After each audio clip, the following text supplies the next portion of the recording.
പുണ്യവാഹിനിയായി ഒഴുകുന്ന വാവലിപ്പുഴയുടെ തീരത്ത് സ്ഥിതി ചെയ്യുന്ന ഉത്തര കേരളത്തിലെ ദക്ഷിണകാശി എന്നറിയപ്പെടുന്ന ശ്രീ കൊട്ടിയൂർ മഹാക്ഷേത്രം. ദശാകം നടന്ന ഈ പുണ്യഭൂമിയിൽ വൈശാഖ മഹോത്സവത്തോടനുബന്ധിച്ച് ഇത് മൂന്നാമത്തെ തവണയാണ് ഞങ്ങളിവിടെ കൊട്ടിയൂർ പെരുമാളിൻ്റെ അനുഗ്രഹത്താൽ എത്തിച്ചേരുന്നത്. സ്വയംഭൂ ചൈതന്യവുമായി കുടിയിരിക്കുന്ന ശ്രീ മഹാദേവൻ വാണരുളുന്ന തിരുവഞ്ചിറയിലെ മണിത്തറ, ശക്തി ചൈതന്യമായ ശ്രീപാർവതി അനുഗ്രഹം ചൊരിയുന്ന അമ്മാറയ്ക്കൽ തറ. കൊട്ടിയൂരപ്പൻ്റെ ഐതിഹ്യവും ക്ഷേത്രോത്ഭവ ചരിത്രവും ഭക്തരുടെ മനസ്സിൽ തലമുറകളായി പകർന്നു വന്ന് ചിരപ്രതിഷ്ഠ നേടിയ പുരാവൃത്തം തന്നെയാണ്. തിരുവാഞ്ചിറയിൽ പ്രദക്ഷിണം വെച്ച് തൊഴുത് തീർത്ഥവും വാങ്ങി വന്നപ്പോഴേക്കും ശീവേലിക്കുള്ള സമയമായി. പെരുമാളിൻ്റെ പ്രസാദമായി നൽകുന്ന ചന്ദനമാണ് ഈ അരയ്ക്കുന്നത്. ഇതിന് നല്ല സുഗന്ധവുമാണ്. ഉച്ചയ്ക്ക് 12:30 ആയപ്പോൾ ശീവേലി ആരംഭിച്ചു. ഈ ശീവേലി കണ്ടു തൊഴുവാനായി നിരവധി ഭക്തർ ഭക്തിപൂർവ്വം ഇരുകൈകളും കൂപ്പി നിൽക്കുന്നുണ്ടായിരുന്നു. ഏതൊരു ഭക്തൻ്റെയും പുണ്യവും ഭാഗ്യവുമാണ് ശീവേലി കണ്ടു തൊഴുക എന്നുള്ളത്. ശ്രീപാർവതിയെയും പരമശിവനെയും ആനപ്പുറത്തെഴുന്നള്ളിക്കുന്ന കാഴ്ചയാണ് ശീവേലി. സന്നിധാനത്തിൽ അമ്മാറക്കല്ലിനടുത്താണ് കൂത്തമ്പലം. വിശാഖം നാൾ മുതൽ മത്തവിലാസം കൂത്ത് തുടങ്ങുന്നുവെങ്കിലും തിരുവോണം ആരാധന മുതൽക്ക് പൂർണ്ണരൂപത്തിലെത്തുന്നത്.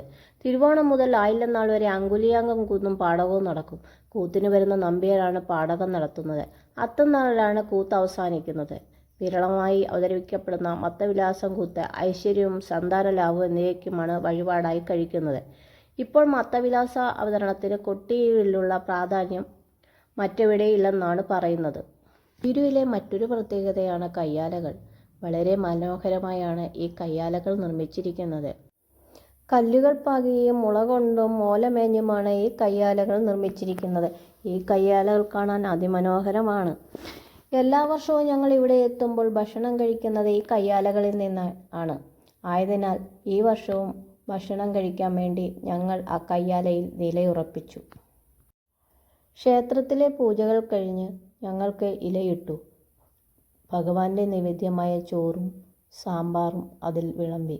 വളരെ രുചികരമായ ഭക്ഷണം. വളരെ ഭക്തിപൂർവ്വം ഞങ്ങളതിനെ ആസ്വദിച്ചു കഴിച്ചു. ചോറ് കഴിച്ചു കഴിഞ്ഞ ഉടൻ തന്നെ പായസം വിളമ്പി. പായസത്തിൻ്റെ കാര്യവും പറയാതെ വയ്യ. ഭക്ഷണം കഴിഞ്ഞ് അല്പം വിശ്രമിച്ച് ഞങ്ങൾ ഇക്കരെ കൊട്ടിയൂരേക്ക് വന്നു. അപ്പോഴും വാവലിപ്പുഴ വളരെ ശക്തമായി ഒഴുകുന്നുണ്ടായിരുന്നു. ഇക്കരെ കൊട്ടിയൂരെത്തിയപ്പോഴാണ് ഓടപ്പൂ കണ്ടത്.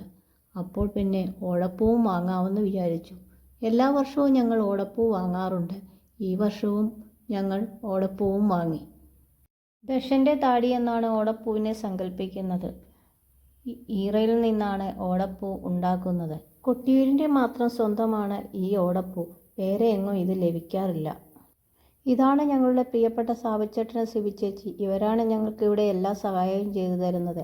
അങ്ങനെ ഈ വർഷത്തെ കൊട്ടിയൂർ യാത്ര വളരെ ഭംഗിയായി ഇവിടെ അവസാനിക്കുന്നു. അടുത്ത വർഷത്തിനായി കാത്തിരിക്കുന്നു.